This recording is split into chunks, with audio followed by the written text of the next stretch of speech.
I'm going to be doing a reading for Taurus full moon, and I've taken a few cards out already just to see what the basic storyline is like. Uh, it's during full moons that, because of the polarity in the star signs, the sun is in Scorpio and the moon is going to be in Taurus. So, because of the polarity, there are emotions that crop up to the surface, and if we aren't mindful of it, uh, we can be prone to having a meltdown. Sometimes it's not as dramatic as that, but it is a possibility. So I just want to see what the emotional landscape is going to be like, so that we're able to navigate through this full moon in a healthy manner. And let's see what the guidance for us is as a collective. This is a general collective reading. It may not resonate with everybody. If it is not your story, do not force yourself to fit into the storyline. But if you still want to stay till the end just because it is interesting, you're most welcome to. Thank you so much for the likes and the subscribes. I really, really do appreciate it. It encourages me to make more videos like this. And right at the outset, I want to say that these are the three cards that came out in the morning today. I usually do a batch of cards just to see what the energy is like. So these were the three cards: the tear, the venom, and Thanatos. Thanatos is basically death or destruction.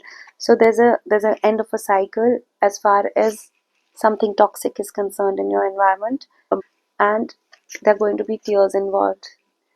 If there are tears involved, just let them come. It's our body's way of releasing emotions.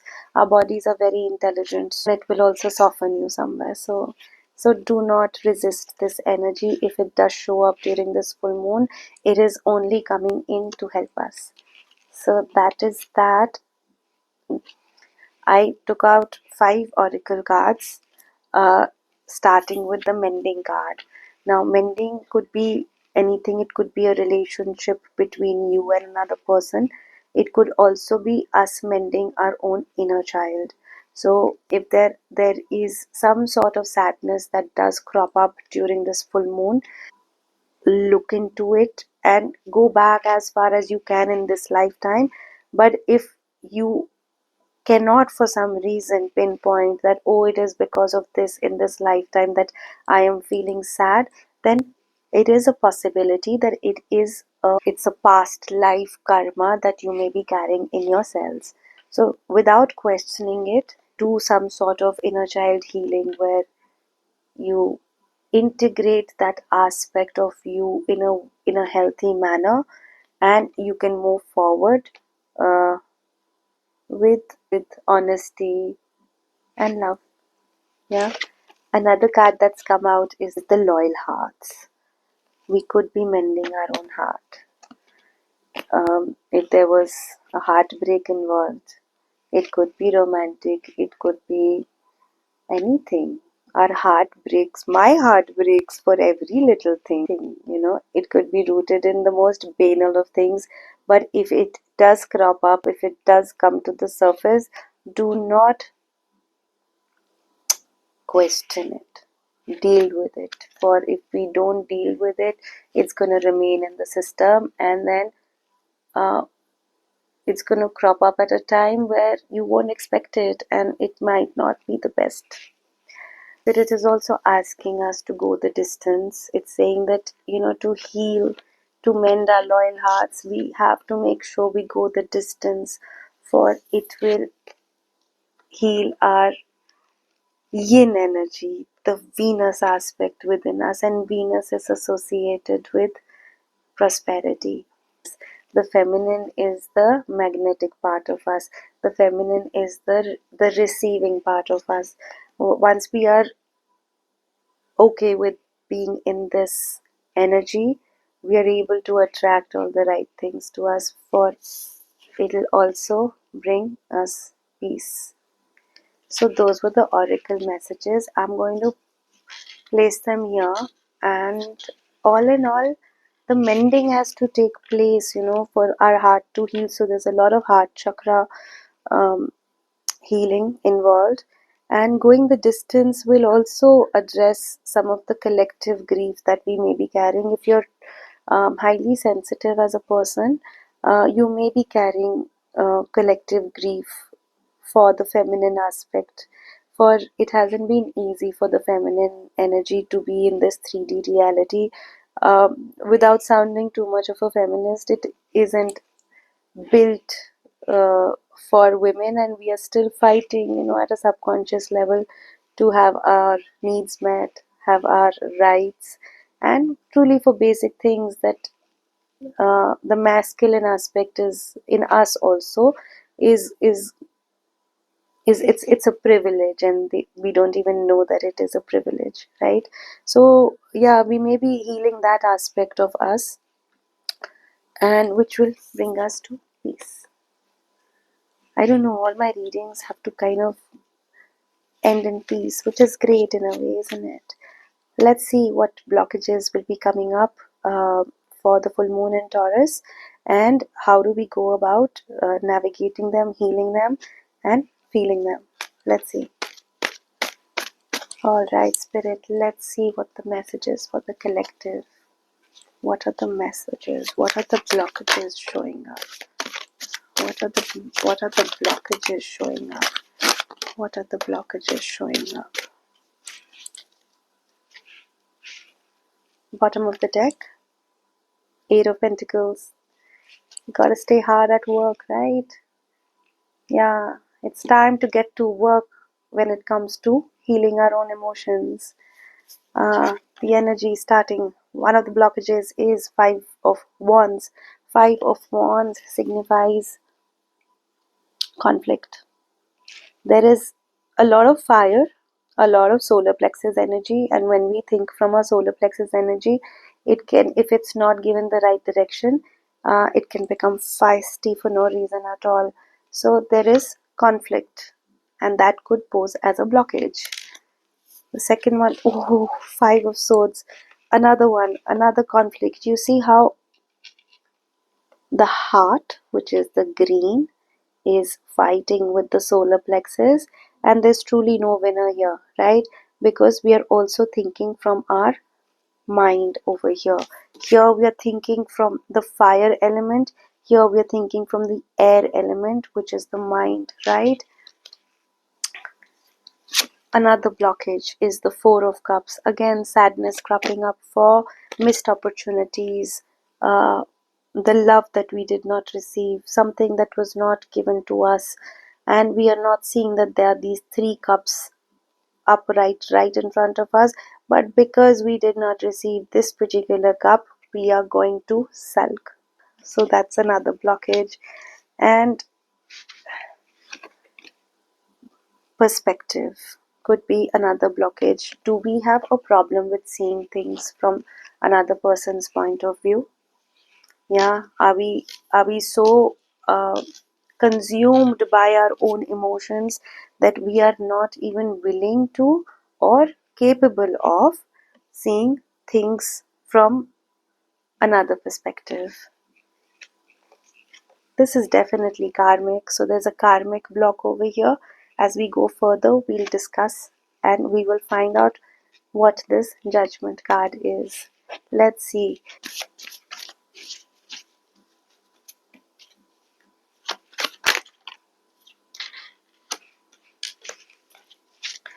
Bottom of the deck, Nine of Swords. Are we in this energy? Are we done with thinking about all these things? Yeah. Are we ready to release this aspect of us during this full moon? Say yeah, yeah. Five of Pentacles, oh sorry, Five of Wands is clarified by the Six of Pentacles. There is going to be a balance in the give and take.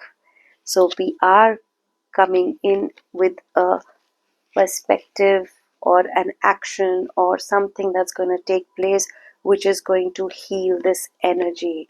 For if you see these five wands, if you put them together, and if everybody is on the same page about certain things in life, that becomes a pentacle as well. The five wands, the fire energy, when we give it direction, it becomes a pentacle, and the pentacle means wellness in the in our reality, the wellness of the mind, body, and spirit. So, this energy can be healed by bringing in balance.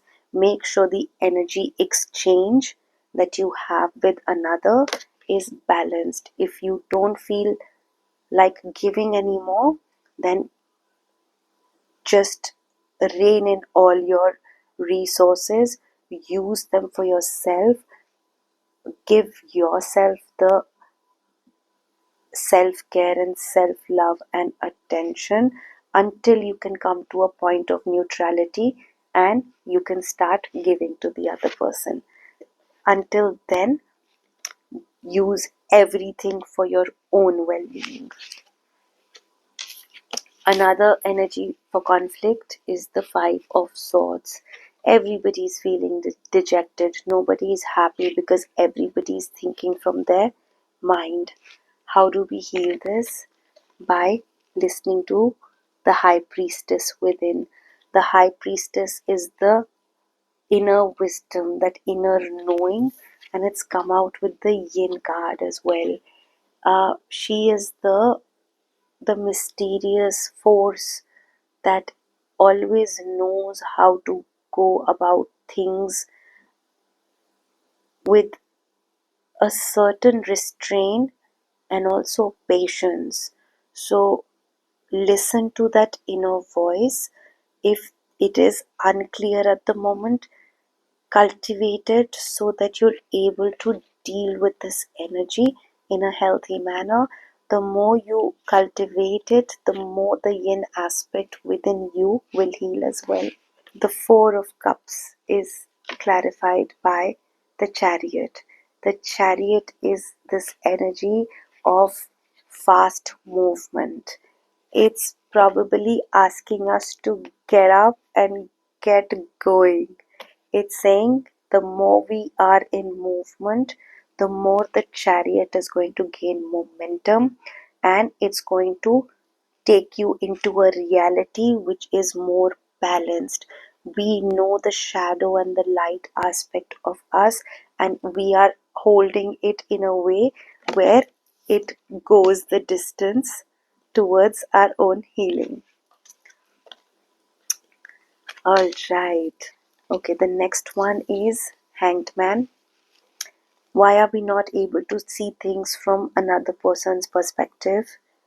And how do we heal it? We heal by bringing in the energy of collaboration. We have to hold space for another to see their point of view. Only then we can come together and create harmony. Until and unless we do not have the space or the understanding, or if we do not put in the work required to see the other person's perspective, we will never be able to be loyal to the cause. The cause can be anything. It could be a relationship, it could be associated to work since it's pentacles involved as well. Yeah, so a change in perspective to hold space for another is another block. And last but not the least, we have the Judgment card, which could be a karmic pattern that we are carrying in our energy field. And how do we deal with it? By taking complete responsibility. You have to behave, or you have to show up as the emperor. You have to show up as the emperor, because if we do not take full responsibility, even if it is not your fault, whatever's transpired, if you keep on passing the buck, if you keep on uh, not showing up for yourself, if you keep on, then you will not get to a point where you feel like the emperor, and you will never feel like you have the power and the responsibility to navigate your own life. So, yeah, those were the messages. I also want to take out a healing card for the collective for this full moon in Taurus to see what we need to focus on. Sorry, I didn't think it through. The deck was lying a little far away, so I had to change the settings. I want to see what healing messages are coming up for the collective for this full moon in Taurus. What is it that we need to heal in our energy field to show up fully, completely, and wholly for our own selves so that we can make changes and live the life of our dreams? Live the life of our dreams.